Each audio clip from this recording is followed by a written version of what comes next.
I just wanted to bring attention to what I have been observing over a period of time in the IT industry. Do you remember the time when the full stack developer became a thing? Earlier, the companies used to handle multiple set of people with different skill sets. You had people who were database experts, then you had the service layer builders, basically the people who built the API integrated with the database, and then you had the front end application developers. But then came the idea of full stack developer. The thing that people were told was that now you own everything. You own the front end, you own the service layer, and you even own the database. You are supposed to build everything from end to end. You were told that you are now empowered to own everything and build as per your needs. Lesser friction between the teams, lesser friction between the conflicting priorities. But this is not the only thing that we are talking about. There are many other things. DevOps was also a very similar thing. Earlier, the development teams used to do the development of the product, feature, release it, and hand it over to the operations team. But then, once again, we were told that that's not necessary. You are the developer, you own the production bugs as well, and you are empowered to do anything end to end.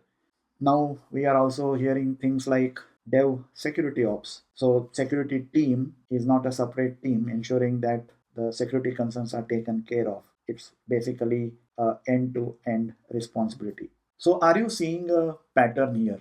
The pattern is the roles are getting elevated, the responsibilities are getting elevated, the expectations are getting elevated, but is everything else also getting elevated? Let me unpack this a little bit Hi more. folks, CodeTutor here, and my name is Anil Deshpande. The other way to look at this particular pattern is role compression. What do I mean by role compression? What three people were doing, now one person does. What multiple teams used to do, now single team does. But are you really empowered? Are you given more time to do more things? Are you really empowered to take decisions? Are you empowered to have the authority to say no certain things? And also, are you empowered with tools? I mean, these are different set of skill sets, and the specialized teams and people who used to work on these things used to have access to certain tools that they were familiar with. Are you given enough leeway to learn these tools, become expert as these tools, and given time to become expert at using these particular tools? Because now you are not doing only one thing, you are responsible for everything. And last but not the least, because you are doing more things, are you getting compensated in that particular manner? I'm sure when the full stack developers came into picture, initially these people were getting more. But over a period of time, everybody knows, even you know, that the compensations have normalized. And what we are seeing in the AI era is just another bigger abstracted pattern of the same thing. Developers don't have to write any code at all. Developers have to have the system thinking. They have to think like staff engineers or architects and have to just decide specifications and give the specifications to the AI agent, and it is AI agent who is going to write the code. Sounds very nice, right? Now the boring stuff is basically getting relegated to AI, and you are empowered to do more critical things like thinking about the system architecture, thinking about developing a system thinking, owning the security issues, resolving the most critical thinking parts which AI can't resolve, or at least is not capable of resolving as of now. And you are told that you have to now think not like a coder, more like a orchestrator of the intelligence. And if you orchestrate that very properly, then the AI agent should be able to do what you expect it to do. And the reason being, AI is capable of delivering the code at much higher speed. Smaller teams will be able to deliver more output. Even Y Combinator folks keep saying that 95% of the code will be written by the AI agents. Humans will not be writing the code.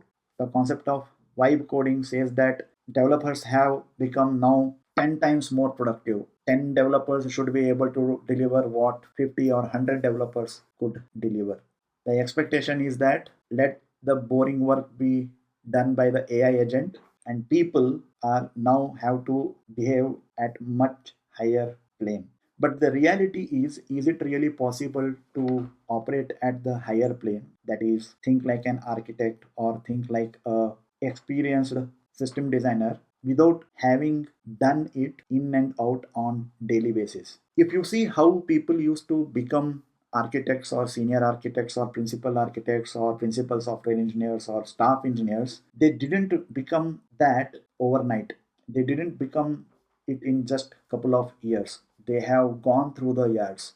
They have made the mistakes. They assumed certain things. They have architected the applications and systems a certain way, and they have seen it fail in the production. They have sat up at 2 o'clock in the night and have fixed the problems. They have created a mental model and an intuition of how things actually work and how they don't work, and what theoretically looks good might not actually work in practical. And these are like battle scars, and these are inherited over a period of time after years of experience, your own experience, and of course the institutional experience with your colleagues. And it is this that gives them a good judgment of how things should actually be built. But now, what is happening is you are expecting this level of advanced, insightful judgment to be available for much less experienced developers, and they should still be able to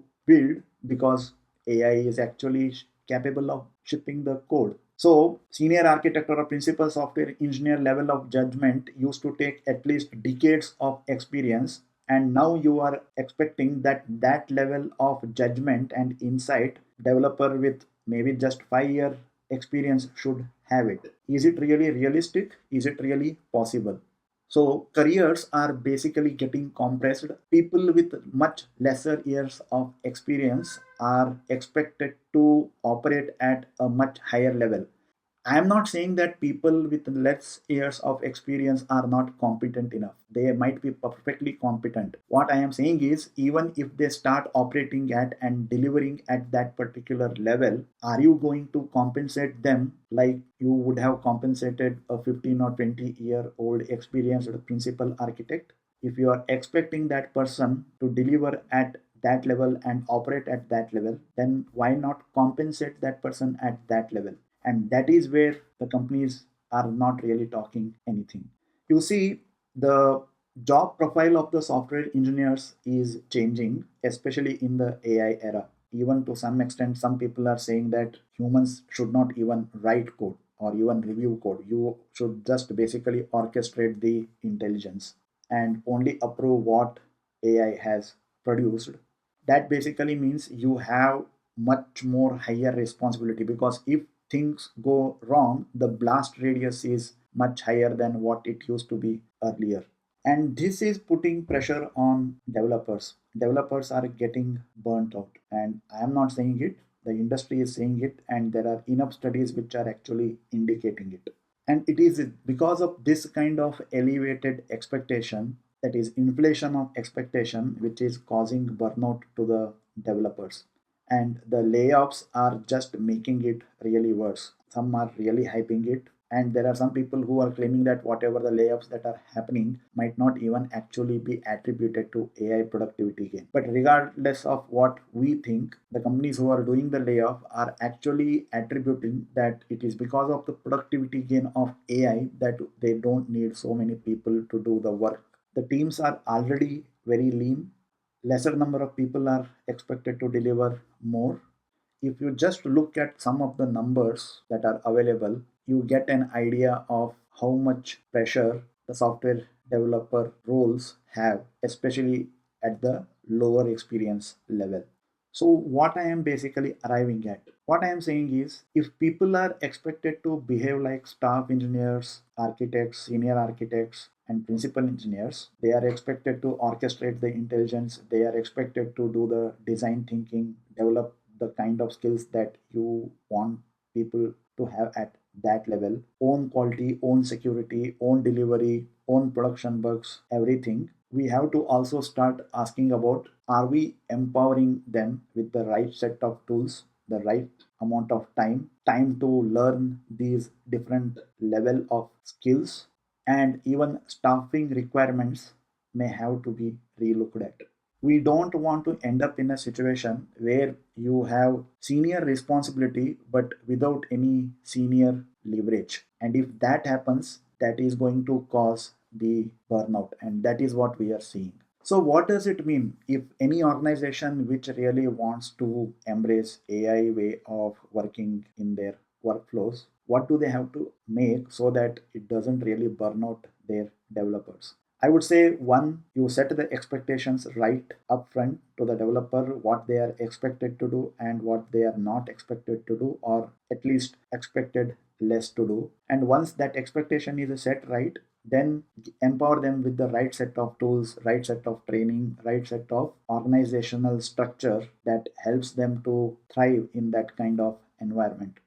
And it's not just about creating the environment, your organizational capability will also have to be reset to work in that particular way. You will have to bring in new tools, new systems, new way of thinking, and new culture to be able to really leverage this way of working.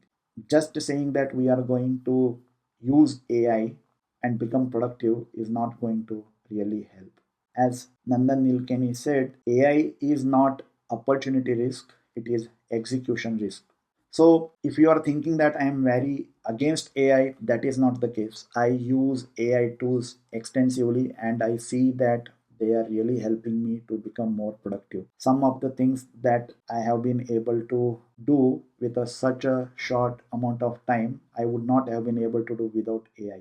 So this is not anti AI video. This is anti unfair expectations video, if I can say that. So yeah, that's it. And I just wanted to know what's happening with your organization. Are you also feeling the same kind of unrealistic expectations in the AI era? And if you are, how are you coping with it? And is organization helping you to cope up with this thing in a much better way? I would like to definitely view your comments. So feel free to comment. Thanks for your That time. brings us to the end of this particular video. Don't forget to like, comment, share the video and subscribe to the channel. Take care. Bye.